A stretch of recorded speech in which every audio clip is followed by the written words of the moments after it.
Ok, déjà pour commencer Refoua Shelema, ce shiur est pour la Refoua Shelema de Tzipora Rika Batadassa, Johar Badrika, et Yitzhak ben Johar, Moshe ben Yehuda. Moshe ben Yehuda, Reuven Ishai ben Mercedes, Ila Inès, Bat Anaël, Ben Anaël, Netanel Chaya, Ben Chaya Itel Rosenberg, Albert Avraham Ben Emily, Shmuel ben David, Eli Nissim Amos, Ben Kachi,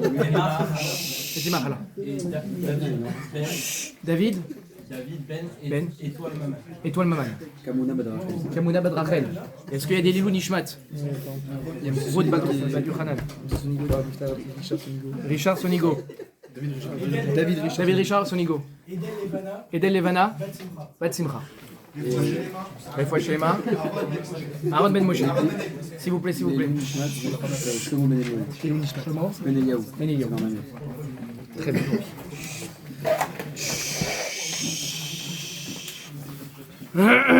Monsieur, si possible, les téléphones en mode avion. Pour pas être déconcentré aussi. Ok. Je suis un peu long. Vous savez que... Enfin, vous savez. Rav Dessler, il dit quelque chose, c'est très intéressant comment il commence un chapitre, en Chelek Dalet. Il dit un jour, les Bachurim, ils sont venus me demander. La question est très intéressante, n'importe qui ici aurait pu poser cette question. Il dit que les Bachurim sont venus lui demander s'il y avait une mida à travailler, s'il y avait un caractère, une chose à travailler dans sa vie, la chose, ce serait quoi? Super question. Moi, quand j'ai commencé à lire ça, à l'époque, j'ai dit, ça m'intéresse. La suite est inintéressante. Non, je plaisante, évidemment. La question est chambée, la réponse est très vraie, évidemment. Il dit, s'il y avait une chose à travailler, ce serait ce qui s'appelle la akviyut. Ne confondez pas avec la kviyut. Kviyut, milachon, kovea, milachon, en français, régularité, fixé, kovea, c'est fixé, mais là c'est la akviyut avec un aïn au début. Ekev, Akiva, Yaakov, c'est le talon. Alors ça se ressemble un peu. Bon, au début j'ai confondu les deux, je vous cache pas. C'est pour ça que j'insiste. La akviyut, c'est quoi? Il dit c'est ça qu'il faut travailler. Je vais vous expliquer tout de suite.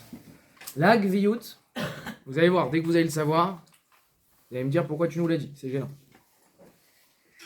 La akviyut, c'est suivre tout ce que vous avez compris. C'est-à-dire, il y a une vérité, il y a un message, il y a une idée que vous avez intégrée, que vous avez compris, que vous dites effectivement, ça c'est vrai. Ok? La akviyut, c'est suite à ça, vous vous comportez selon ce que vous venez de comprendre, selon ce que vous venez d'intégrer. Ekev, ça veut dire en gros, c'est le talon, c'est suivre. Comme au chou-fleur, les pieds derrière l'un derrière l'autre comme ça, suivre ce que vous avez compris, ce que vous avez intégré. Ça veut dire que chaque chose que vous entendez, chaque chose que vous acceptez, chaque chose qui est effectivement à vos oreilles, ça sonne vrai. Une vérité de la Torah, une vérité philosophique, ce que vous voulez, scientifique en tout cas. Bon, scientifique, il n'y a pas vraiment de comportement à avoir face à ça, mais donc ça se résume en vérité à une idée de Torah globalement. Vous avez compris ça? Effectivement, c'est vrai. Et ben, je le mets en application. Ce qui s'appelle la cohérence. Être cohérent. D'accord? Quand vous allez à un shiur et que vous entendez une belle idée, quand vous learnez une gemara, une halakha, et vous lisez quelque chose, je dis mais c'est vrai. Si on citait tous les shiurim qu'on a fait maintenant ensemble, le mot de Shabbat par exemple, on va parler de l'écoute.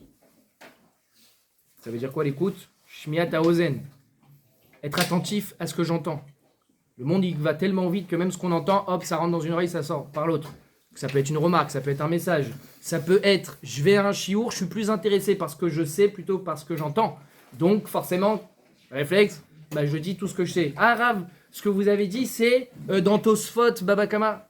Khazak, t'es pas venu pour raconter ta vie, t'es venu pour écouter. Mais je suis méchant, qu'on a cavote de savoir la référence. Mais bizarrement, t'es plus intéressé par ce que tu savais. Ça, c'est l'écoute, par exemple. Il y a la Bechira, on a parlé d'un sujet très important sur la Bechira, qui est que ma Bechira, elle se fixe en fonction de ce que j'ai envie profondément. Donc, en fonction de mon ratson, on a parlé la semaine dernière, si je ne me trompe pas, des petites actions, la valeur des petites actions. On a parlé de la responsabilité et de responsable. Assumer, Yehuda, le Shevet Yehuda. C'était d'assumer, c'était de reconnaître. Et c'est ça qui a permis à Yehuda d'être la famille des rois en Israël. Et toutes ces choses-là, on les a entendues, on les a compris, j'espère. Est-ce que le lendemain, le soir même, j'ai mis en application, j'ai pris cette idée, j'en ai fait mienne. Est-ce que ça a transformé ma vie? Est-ce que ça a transformé mes habitudes?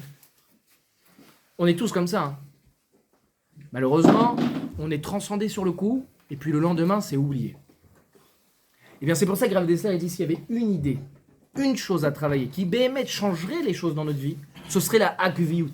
La Hakviyut, encore une fois, c'est la cohérence. J'ai compris un nouveau message, il y a un émet qui me pénètre, et pourtant, je ne vis pas en fonction de celui-là.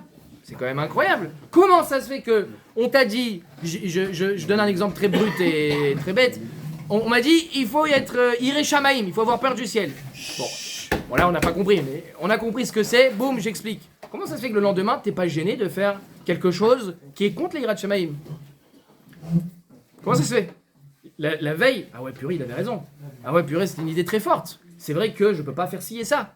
Et pourtant, le lendemain, plouf, comme si ça n'avait jamais existé. C'est parce que on ne vit pas avec la Hakviyut, la cohérence. La cohérence, c'est très beau. C'est très fort.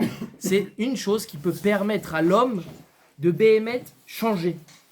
C'est-à-dire que toutes les choses que tu as entendues dans ta vie, excepté évidemment les fausses, les choses fausses, les vraies choses, le béhémet, le message de la Torah, un message, un chiour, quelque chose, une belle idée. Et bien comment ça se fait que ça, on ne le met pas en application? C'est évidemment Yetzirah qui fait son job.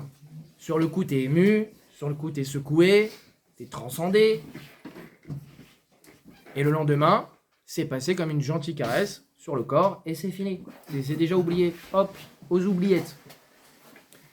En fait, ça veut dire que si on réussissait à mettre en application tout ce qu'on faisait au jour le jour, tout ce qu'on entendait, ou tout ce qu'on lisait, ce qu'on comprenait, ce qu'on acceptait, vous imaginez les hommes qu'on serait. On serait des exemples. On serait des tzadikim gmurim.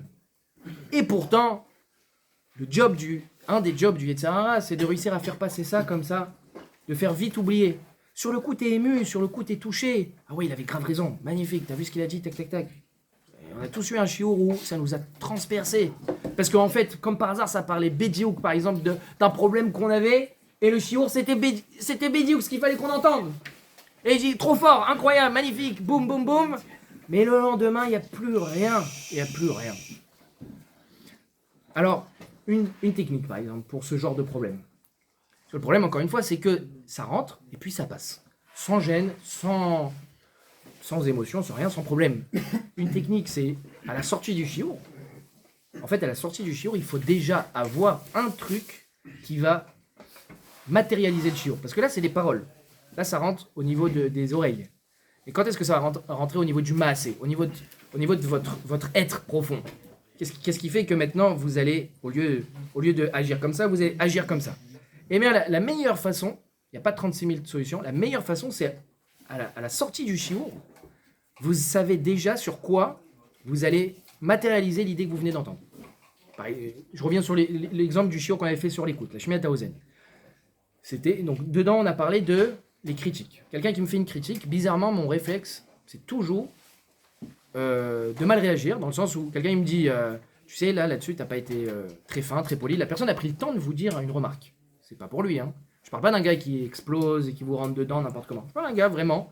Je sais pas si vous avez déjà arrivé d'aller voir un ami, un bon ami, parce que généralement, c'est toujours aux très bons copains qu'on prend le temps de faire ça, pas un copain à gave. Très très bon copain. Vous vous rendez compte qu'il y a un défaut, il y a quelque chose qui gêne tout le monde. Il n'est pas conscient de ça. Ça arrive, on n'est pas conscient d'un caractère, d'une façon de se comporter, des fois on n'est pas conscient. Alors il y en a un tzaddik, un gentil, un copain, un vrai copain, c'est ça un Chavertov, il est venu, il vous a dit, regarde, tu sais quand tu fais ça, quand tu dis cette expression, et les gens ils aiment pas trop, ça gêne tout le monde, je dis ça pour toi, vraiment moi ça me fait ni chaud ni froid, c'est pour toi que je le dis en gros, j'ai pas d'intérêt à te le dire globalement.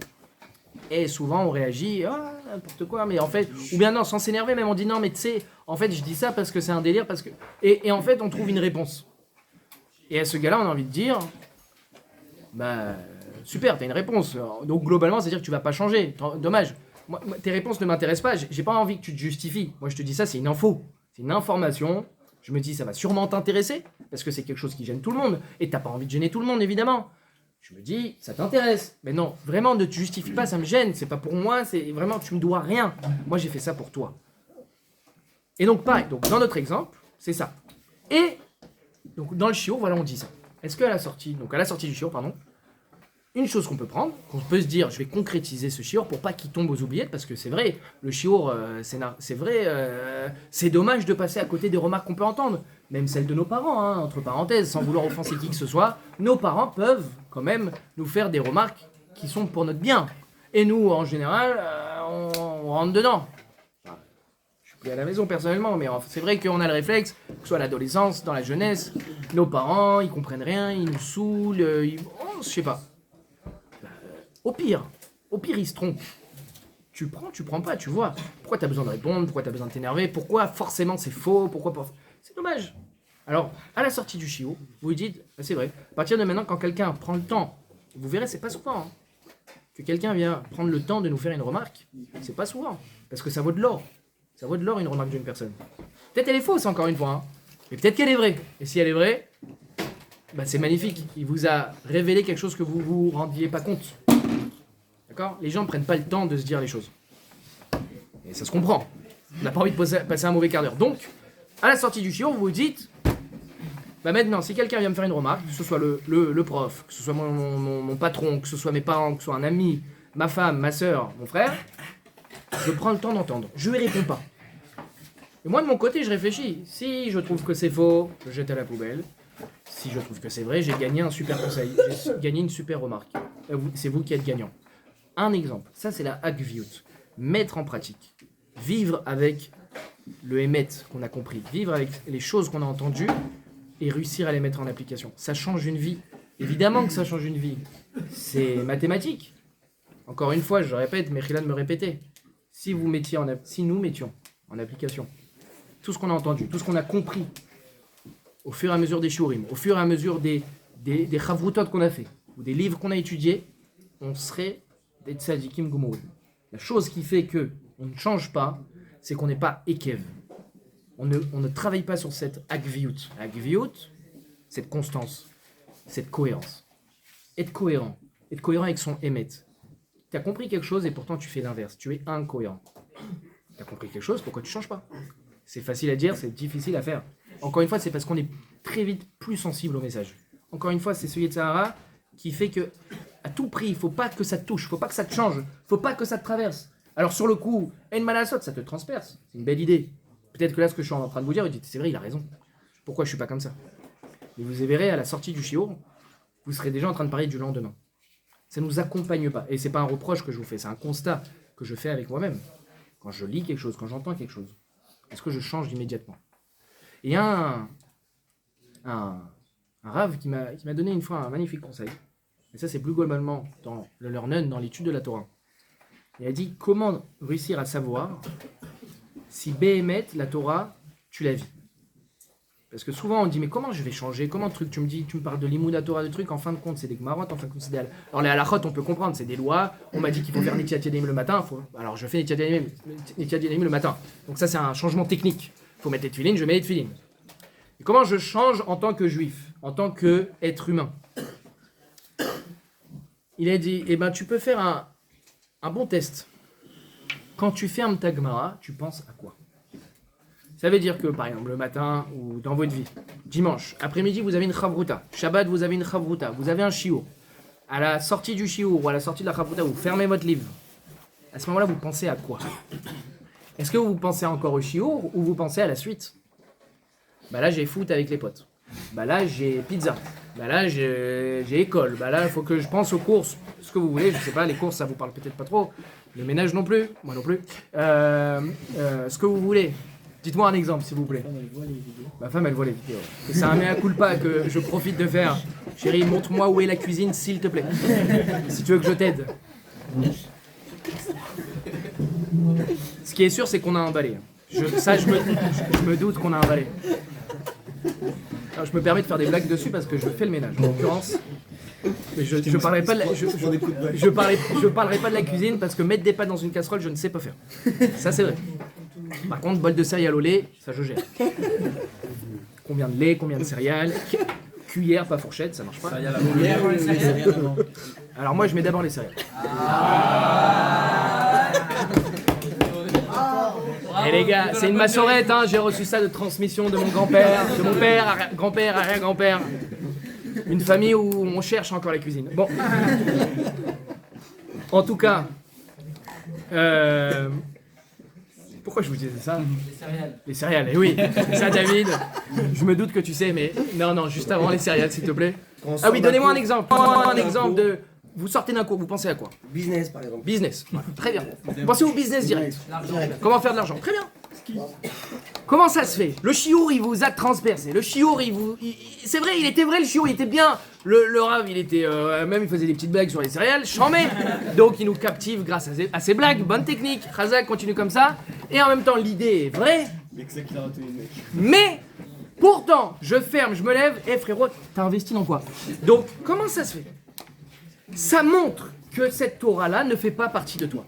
En fait, il faut s'habituer à la sortie d'un shiur, à la sortie d'une ravouta, de ce que vous voulez, d'une étude, que c'est censé vous accompagner. C'est censé vous accompagner. Alors, encore une fois, je témoigne, j'ai déjà essayé de le faire. Je rentre chez moi, dans le métro, je pense à ma souga. C'est vrai que là, je sens la transformation. Là, c'est vrai que je sens que c'est pas juste une matière, c'est pas juste une étude, c'est la vie. C'est ma vie. J'ai fait une souga, j'ai fait Baba Batra, Baba Kama, Makot, Brachot, ce que vous voulez, Da'alacha de la Mishnah. Je ferme, je sors du Beth Midrash, et là, dans la rue, je sais pas à quoi les gens pensent à toutes sortes de choses. Et là, je pense à ma souga.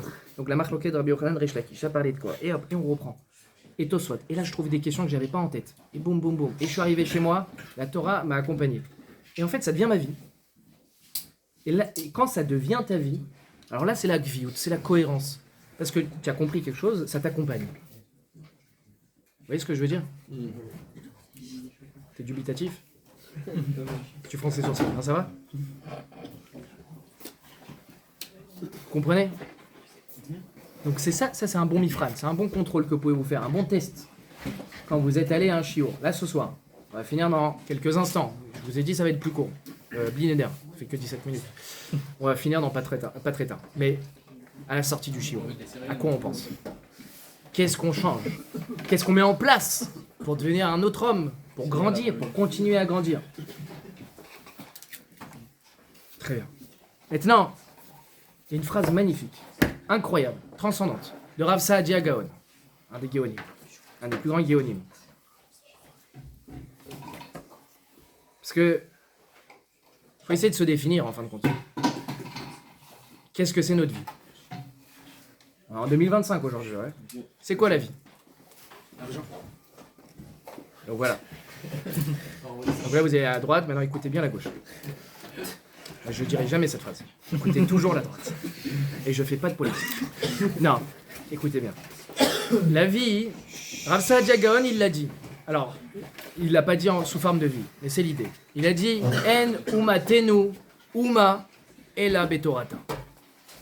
En umatenu uma ela betorata. Ça veut dire notre peuple n'est peuple que par sa Torah. Ça veut dire que si vous cherchez à vous définir, vous juifs, eh bien c'est pas une religion, c'est pas un service divin, c'est ce qui s'appelle la Torah. Ah, c'est quoi la Torah? C'est l'étude. C'est l'étude, je vous réponds très vite, c'est l'étude. L'étude de la Torah et en particulier même la Gemara si vous voulez. Le learnen par excellence, l'étude par excellence c'est la Torah. C'est la Gemara, pardon. Et ce qui nous définit tous ensemble, ce qui nous rassemble tous, ce qui fait que nous sommes juifs, c'est pas parce que je fais le Shabbat, c'est pas parce que je mets des tefilines, c'est la Torah. Évidemment, de la Torah découle le Shabbat, découle les tefilines, découle la Shrita, découle le Chesed, ce que vous voulez, tout ça. Mais avant tout, c'est Torah. Torah. D'accord? Ça veut dire que ce qui va te permettre d'être la personne que tu dois être, en l'occurrence, puisque tu es juif, c'est au travers de la Torah. En umatenu, uma ela beto rata. Tu es juif parce que tu as la Torah. C'est ça qui te définit. Tu peux être un type super. Ce qui te définit, c'est la Torah. D'ailleurs, en contrepartie, face à ça, on a Baratit Yitzhara, Baratit Torah, Tavlin. On a aussi l'ennemi public numéro 1 qui est le Yitzhara.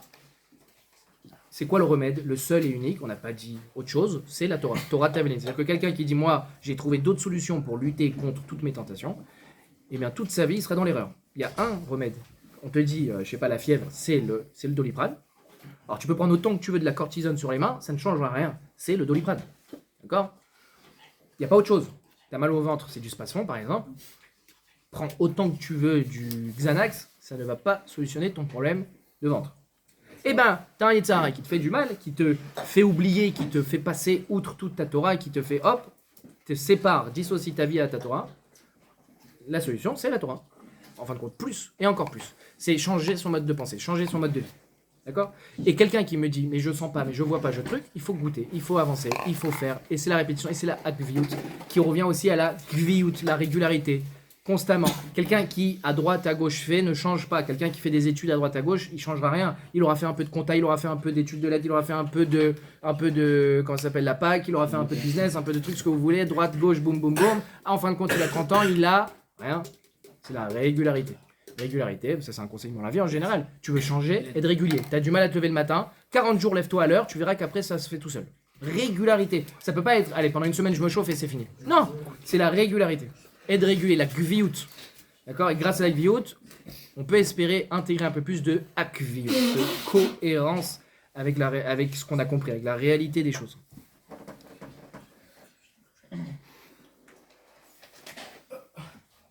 Ok? En umatenu uma ela betorata. Les gens ils se posent la question, ela betorata. En umatenu uma ela betorata. C'est une phrase qu'il faut se rentrer dans la tête. Mais Hilal l'a répété aussi souvent. C'est une phrase qu'il faut se rentrer dans la tête. En umatenu uma ela betorata. Tu as le droit d'être qui tu veux. Tu as le droit d'être comptable, tu as le droit d'être médecin. C'est quoi le Icar de ta journée? C'est toujours ça la bonne question. Quand tu poses la question à quelqu'un, qu'est-ce que tu fais dans la vie? Celui qui répond « Je fais Irouvine », j'applaudis des deux mains. Il a tout compris. Il ne répond pas « Je suis médecin ». Il est médecin à Gave. Bah oui, il faut vivre. Très bien. Il est comptable. Mais quand je pose une question à quelqu'un, ce qui m'intéresse réellement, c'est ce qu'il étudie. C'est ça ce qu'il est. Tu fais exprès. C'est ça ce qu'il est. Pourquoi non? Tu réponds ça à quelqu'un ce qu'il est, mais en général, quand on demande ça, c'est ce que tu fais dans la vie, c'est pas ce que tu T'as raison. Alors, tu es en train de souligner que le curseur est mal placé. C'est pas médecin, c'est pas ce qui te définit. Vraiment. Parce que c'est pas de l'extrémisme ce que je suis en train de dire. Médecin, c'est un moyen. Tu dois gagner de l'argent. Bien sûr, il faut gagner de l'argent. Il faut vivre, il faut nourrir sa famille. Faites des études. Faites. Et c'est pas ce qui te définit. T'es pas une cuillère. Et pourtant, j'ai besoin d'une cuillère pour manger mes céréales. Et c'est un moyen. C'est pas ce qui définit les céréales. C'est pas la cuillère qui définit les céréales, la Ron. Donc, ce qui te définit, c'est pas être comptable, médecin ou businessman. C'est vrai que ça influe un peu sur notre vie. Quelqu'un de businessman aura sûrement pas le même caractère qu'un médecin. C'est vrai que ça influe. C'est un choix de vie. Et ce n'est qu'un moyen. Alors que la Torah, c'est pas un moyen, c'est un but en soi. La Torah, c'est en umatenu uma ela betorata. Notre peuple se définit par une chose, c'est ce qui nous différencie des autres peuples, c'est ça qu'il faut comprendre. C'est ce qui nous différencie de tous les autres. C'est la Torah. C'est la Torah. Encore une fois, c'est pas le Shabbat, c'est la Torah. D'accord? Grâce à la Torah, on devient la personne qu'on doit être. C'est pas médecin, c'est pas comptable. Encore une fois, je suis pas en train de dire qu'il faut pas faire médecin, faut pas faire comptable, il y a des moyens. D'accord? Un moyen, il faut pas avoir froid, je vais pas te dire de pas mettre l'écharpe. Mettez l'écharpe. C'est pas ça qui définit, c'est un moyen. Ok? On est d'accord là-dessus ou pas? C'est pas ce qui vous définit. Et pourtant, on se définit par ça. Et c'est très réducteur. Vous êtes 1000 fois plus que ça. On est 1000 fois plus que ça. On est des interprètes. C'est-à-dire que Hachem, à l'époque, il a donné une Torah, il y a 3000 ans, 2000 ans, et on est tous, aujourd'hui, en 2025, des interprètes de cette Torah. C'est-à-dire que toi, tu vas dire un pshat que moi, je ne vais pas dire. Toi, tu vas penser à un truc auquel je n'aurais pas pensé. Auquel Rav Kenievski, Rav Ovadia Yosef, Rav Baba Saleh, sur lequel c'est Iloula ce soir, il n'a pas pensé. Ça, vous êtes capables tous. Imaginez, ça vous définit. Ça vous définit. Ça, c'est incroyable. Le même texte que Baba Salé il a étudié des heures durant, vous arrivez du haut de vos 14 ans, 15 ans, 17 ans, 20 ans, et vous proposez un pshat. Et Baba Salé, il n'avait pas pensé à ça. Par exemple. Vous pouvez être Rolek. Moi, des fois, je suis Rolek sur Rachid. Moi, je suis qui, moi? Eh ben, on est Rolek. Eh ouais, Rachid, il a interprété la Gemara. C'est un Pashtan. Il y a Tosfot qui est Rolek sur lui. Et hop, il y a un Ilan qui arrive, il est Rolek dessus. Oh. Et il écrit son pshat. Oh. Incroyable. Incroyable. Voilà, les gens, ils étudient Ascroll. Ascroll, c'est un pshat. On peut être Rolek sur Ascroll, par exemple. Ascroll, il propose quelque chose qui est globalement... met d'accord tout le monde. Objectif. Mais tu peux être Rolex sur Ascroll. Ça m'est déjà arrivé d'être Rolex sur Ascroll. Il dit un truc, je dis c'est pas possible, c'est pas ça le chat. Mais je suis Rolex. Et je suis Rolex. C'est un rave. C'est des rabbanines qui ont écrit ça. Je suis pas. C'est pas parce que j'ai pas la même longueur de barbe et la même connaissance que eux. Effectivement, si c'est parce que, en fin de compte, ce que je dis, bah, il manque un élément et donc c'est faux, c'est réglé. Mais des fois, non. Il y a deux svarot. Il y a deux logiques. Et les deux logiques sont possibles ou sont vraies. On peut être Rolek. Et là, ça vous définit. Là, c'est toi, c'est ta Torah. Torato. Torato, c'est sa Torah. Il a donné, chez Nathan, la Noël Torato, il nous a donné sa Torah. Il nous l'a donné. C'est-à-dire quoi, il nous l'a donné? Il ne nous l'a pas prêté. On n'emprunte pas la Torah Hachem, il nous l'a donné. C'est-à-dire que, plus fort que ça, dans Baba Metzia, Perek Shvi, Daf Pedalet, Amoud Aleph, les gens sont Cholkim, Rami Bachana, il est Cholek sur Akadosh Baruch Hu lui-même. Vous entendez? Il est Cholek sur Akadosh Baruch Hu, sur Hachem. Et ouais. Sur une marloquette à propos de la tsarat. Là-bas, il y a une marloquette sur la lèpre. Est-ce que dans un certain cas, il y a un poil qui vient, est-ce qu'on est malgré tout tamé quand le poil vient avant, etc. Tout la marloquette là-bas. Et ils sont Cholkim sur Hachem. Et ouais. On est des interprètes. On interprète tous. Hachem, il a son pshat. Je parle pas d'Alakha là. Je parle d'études de la Gemara. La halakha, on a été possèque la halakha. Pareil, dans la halakha aussi, il y a des analyses à faire. Mais là, sur une zvara, sur une logique, sur une interprétation de la Torah, vous êtes des interprètes, tous ici, les 40, on a 45 pshats possibles ici dans cette salle, sur la même sugia, sur le même sujet. Donc soyez médecin, soyez comptable, soyez ce que vous voulez, mais soyez à tout prix ces interprètes-là qu'on attend. C'est comme ça que la transmission se fait. Moshe Kibel Torah, Amsara, les choix, les skinim, etc. Moshe Kibel Torah, Misinaï, j'ai pas dit ça? Moshe Kibel Torah, Misinaï, Amsara, les choix, les skinim, etc. Pourquoi on nous dit la transmission? Quelqu'un a un problème avec la transmission? Quelqu'un sait pas d'où vient la Torah? La Torah, bah ouais, moi j'ai aujourd'hui en 2025, qui me prouve que... Ah ouais, très bonne question. Allez, c'est parti. Qui me prouve que la Torah elle vient du Sinaï? Qui peut m'expliquer? Parce que moi, je viens que 2000 ans plus tard. Je viens 2000 ans plus tard. Donc moi, on me sort voilà, tous ces svarim très jolis. Mais il y a les bouddhistes, mais il y a les musulmans, mais il y a les chrétiens, il y a plein de choses dans la vie. Alors pourquoi la Torah? Vous me dites, Enu Uma et la Betorata, très joli. Mais vas-y, pourquoi? C'est la Emouna. Ah ouais, mais la Emouna, il faut qu'elle soit posée. La Gviout, tu sais, c'est quoi le problème justement? C'est parce que même dans la Emouna, on n'est pas Ekev. Parce que même dans notre Emouna, on la travaille pas. Notre Emouna, on la reçoit. Notre Emouna, on la reçoit parce qu'on est né dans une famille qui croit en Dieu, qui fait Shabbat. Mais toi, t'as réfléchi à la Emouna? Toi, t'as réfléchi à Dieu? Toi, tu t'es posé les questions? Alors, arrivé à 20 ans, 21 ans, 25 ans, 30 ans, le jour où tu auras un Isayon de fou, tu vas remettre tout en question. Des choses que tu n'aurais jamais remis en question dans ta vie. Et puis, Tom, tu as des doutes. Ouais, j'ai vu des gens comme ça, qui avaient l'air stables. Mais le jour où ils ont eu une épreuve trop difficile, tout est tombé. Parce que c'était superficiel. Parce que ça n'a jamais été intégré. Parce que ça n'a jamais été vécu avec cohérence. Des choses qu'ils ont compris, qu'ils ont acquis, ils l'ont pas vécu avec. Il faut clarifier les choses. Il faut poser les questions. Une question n'a jamais tué un homme. Rav Shmulevitz, Abraham Shmulevitz, il a dit un jour une chose trop marrante. Ben, ça m'est pas arrivé parce que j'ai pas encore 70 ans. Et il lisait un sefer comme ça, il dit Oi ta zoi. Ouais, il disait ça souvent. Et il a dit j'avais une question depuis 50 ans sur Rabbi Akiva Iger et je viens de trouver la réponse. Donc déjà, il avait en tête sa question depuis 50 ans. Et je pense que c'était pas la seule, mais il avait en tête. Voilà, une question, ça n'a jamais tué un homme. Tu as des questions magnifiques. C'est ce qui caractérise un homme. Adam Gematria Ma, 45. poser des questions. Il faut poser des questions. Tosfot, il ne faut pas le prendre comme ça. L'homme, il est capable de dire pourquoi. Et c'est ça qui est beau. Pourquoi tu dis ça? Je dis pas que c'est faux, je dis pourquoi. Je veux comprendre. Si vous lisez une Gemara sans dire pourquoi, alors là, vous êtes des sots comme ça, vous prenez tout. Non, non, non. Vous êtes vous des interprètes, vous êtes vous des rabbanim, vous êtes vous des juifs. Pourquoi je dis tout ça aussi? C'est parce que je ne supporte pas cette question. T'es quoi, toi? À Kavana, t'es religieux, t'es Breslev, t'es Chabad, t'es pas religieux, t'es chassid, t'es trucs. Ma réponse, hein. Je suis juif. Il n'y a pas de truc. Vous savez, quand on pose cette question, en fait, c'est une façon aussi de s'absoudre des obligations. C'est-à-dire, ah, toi, t'es religieux, moi, je suis pas religieux. Donc, ça veut dire, moi, j'ai pas les mêmes obligations que toi, ou j'ai pas la même vie que toi. Non, non, non, non. Y a pas religieux, pas religieux. On n'est pas nés dans la même vie, on n'a pas eu la même expérience que tu veux. On est tous les deux juifs. Mechila, on va avancer chacun à son rythme. On n'a pas les mêmes épreuves, évidemment. On est chacun des êtres humains différents et on a chacun notre mission. Bien sûr. Mais on est juif. Il n'y a pas à se dire, non mais moi je suis Breslev, non mais moi je suis Chabad, non mais moi je suis pas religieux, non mais moi je suis religieux. Il n'y a pas ça. Il y a une chose qui nous définit, c'est pas d'être Sfarad ou Ashkenaz, c'est pas d'être Chabad ou Breslev, rien de tout ça. C'est notre Torah. Donc, t'es pas religieux, t'es pas religieux. Enfin, je sais même pas ce que ça veut dire, pas religieux. Non, j'exagère.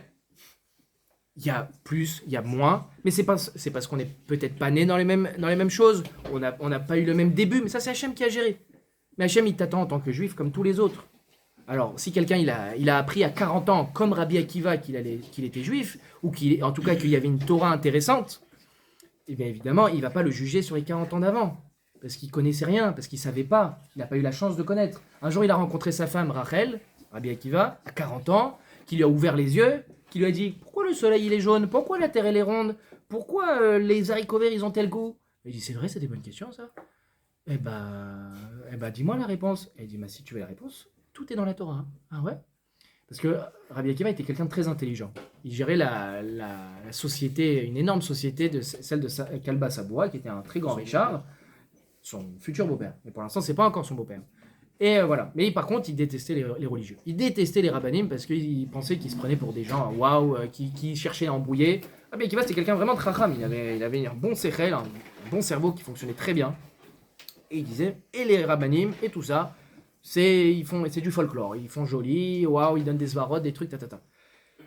Et le jour où Rachel, sa future femme, qui avait perçu cet esprit aiguisé, elle s'est dit, c'est dommage de ne pas avoir un gars comme ça dans la Torah, quelqu'un qui arrive comme ça à gérer une si grande fortune, il a quelque chose, et elle voyait qu'il était capable de placer les gens là où il fallait, ça aussi c'est une grande chokhma. Toi t'es bon dans ça, toi t'es bon dans la vente, toi t'es bon dans l'achat, toi t'es bon dans ce que tu veux, dans la gestion, tac tac tac. Donc ça c'est Rabbi Akiva, chacham.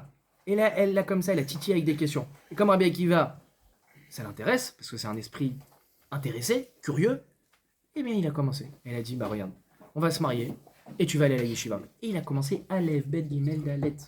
Et Vav Zayin, Ched, Tet, Yud, etc., etc. Comme quoi, on peut apprendre les 22 lettres à 40 ans, déjà. Et ensuite, il est parti 12 ans à la yeshiva, et encore 12 ans, 24 ans, vous connaissez l'histoire. Il est revenu avec 24 000 talmidim. Il avait 40 ans. 40 ans, d'accord? Il n'avait pas 12 ans, pas 14 ans. Il n'y a pas, je suis pas religieux, je suis religieux, je suis truc. J'ai compris, j'y vais. Waouh. Ça, c'est un exemple d'agviout incroyable. J'ai compris, j'y vais. J'ai compris la Torah, j'ai compris le message, j'ai compris le truc, je change. Ça l'a accompagné. Et toute la vie, ça l'a accompagné. D'ailleurs, au bout de 12 ans, il est revenu à la maison.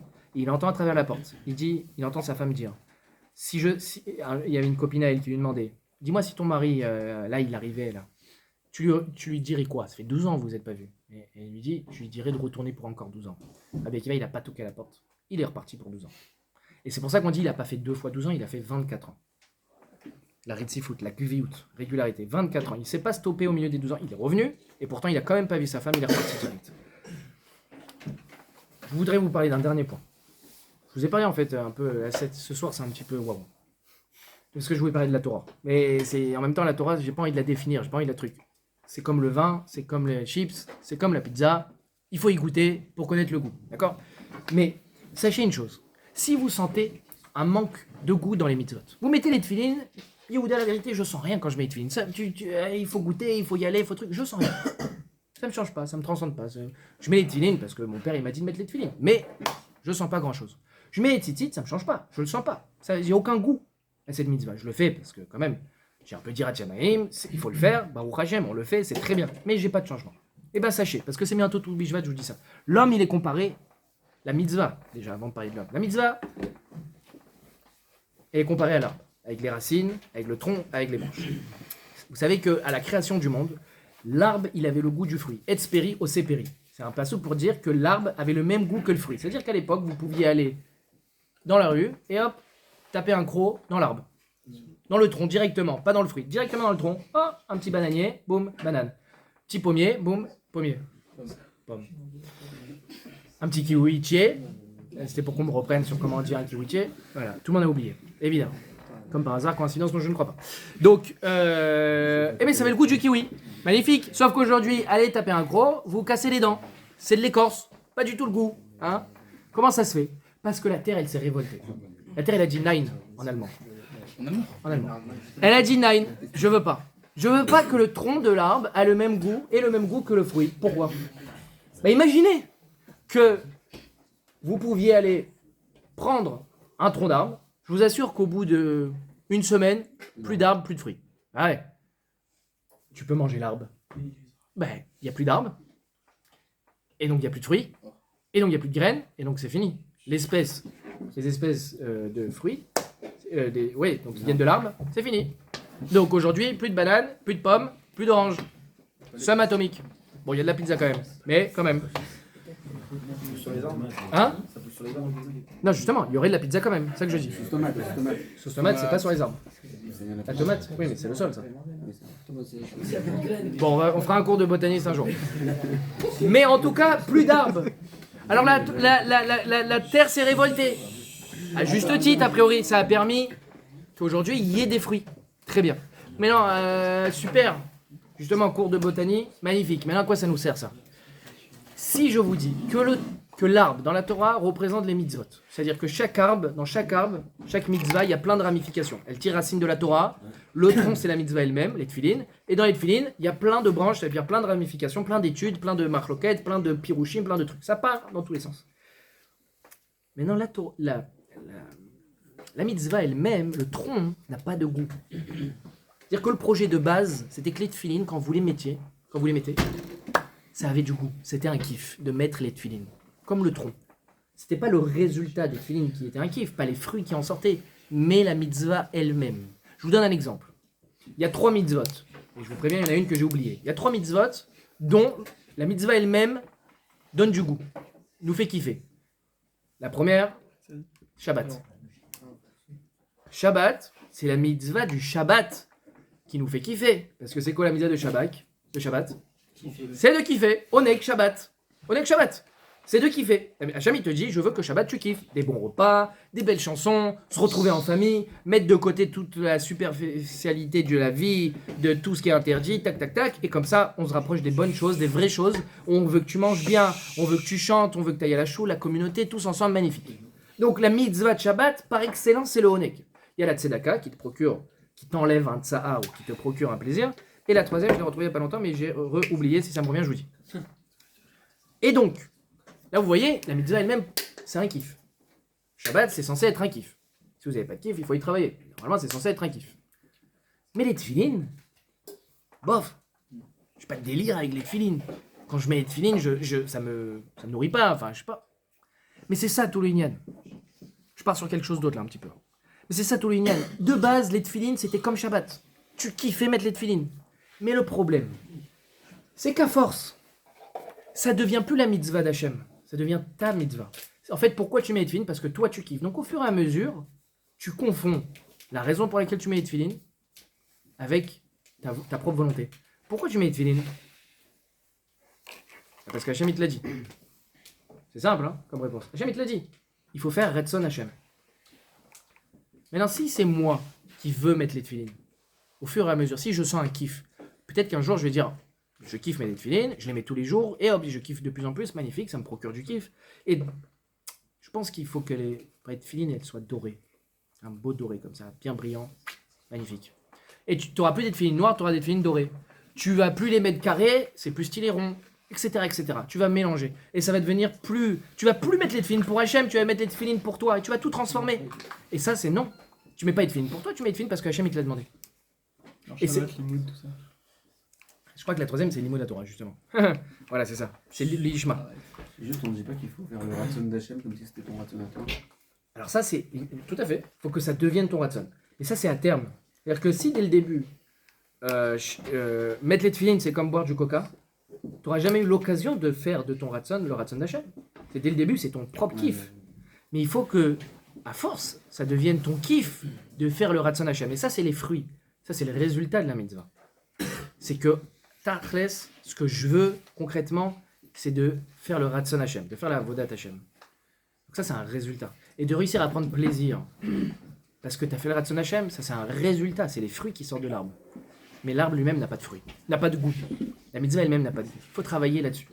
C'est-à-dire que même si, au jour d'aujourd'hui, telle mitzvah ou telle mitzvah, c'est fade, il faut se dire que, justement, pour pas que tu bifurques, pour pas que tu sois concentré uniquement sur ta volonté. Alors on a enlevé le goût de la mitzvah. La terre, elle s'est révoltée, elle a dit, je veux pas qu'il y ait de goût dans l'arbre. Il faut pas qu'il y ait de goût dans la mitzvah. Le goût, c'est le résultat. Le résultat, c'est Ratson Hashem. Comment ça marche Shabbat du coup? Bah, Shabbat, c'est 3 exceptions. Ok. Ça marche. Là, le but, c'est que là, il faut savoir kiffer le jour du Shabbat. Donc, si tu kiffes pas le jour du Shabbat, tu passes à côté. Nachinami. Il y a aussi le Ratson Hashem. Il faut que tu kiffes le Shabbat. Le Limud à Torah, c'est effectivement le lishma du Limud à Torah, c'est d'étudier la Torah elle-même. Donc, difficile de résumer, je ne vais pas résumer. Je vous ai dit des choses à droite à gauche. Là, c'est tout Bishvat. Tout Bishvat, peut-être on reparlera la semaine prochaine. C'est vraiment la base de beaucoup de choses. Bon, c'est une petite fête comme ça sur les fruits. Ça a l'air comme ça pas très important. Blineder, on en reparlera. Mais retenez cette phrase, au moins. En umatenu uma ela betorata. Et cette phrase-là, qu'elle vous accompagne pour la hakviyut. La hakviyut, qu'on ressorte après une sugia, après un shiur, après une chavruta, ce que vous voulez. On ressort et que les choses nous accompagnent. Si on espère changer, si on veut changer, si on comprend que le but de la vie, c'est pas d'avoir une bonne retraite, si on comprend que le but de la vie, c'est pas d'être un grand médecin, c'est très bien d'être un grand médecin, mais c'est pas le but de la vie. C'est pas le but de la vie d'avoir une retraite tranquillou pour pouvoir jouer à la pétanque, pour pouvoir se reposer ensuite les 40 dernières années, où là on est crevé de toute façon, ça a plus de sens. Moi j'ai vu un gars, il avait 65 ans, il a dit toute ma vie j'ai bossé à fond, maintenant enfin je peux m'acheter des très belles voitures. Je dis le pauvre, il va mourir à 120 ans avec un showroom magnifique, mais à quoi ça sert mon ami? J'ai 27 ans, je me dis, mais j'ai 40 000 ans d'avance sur lui, mais comment à 65 ans ça peut être ça le but de sa vie? Toute sa vie il a bossé pour avoir une Ferrari? Mon pauvre ami, c'est sympa d'avoir une Ferrari, c'est vrai, c'est sympa. Si je peux avoir une Ferrari, je dis pas non, si quelqu'un veut me l'offrir d'ailleurs, vous avez mon numéro. Voilà, il a la photo lui, c'est vrai.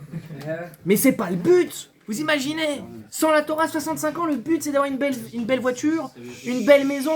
Je dis pas que d'avoir une belle situation c'est agréable pour avoir la famille à l'aise.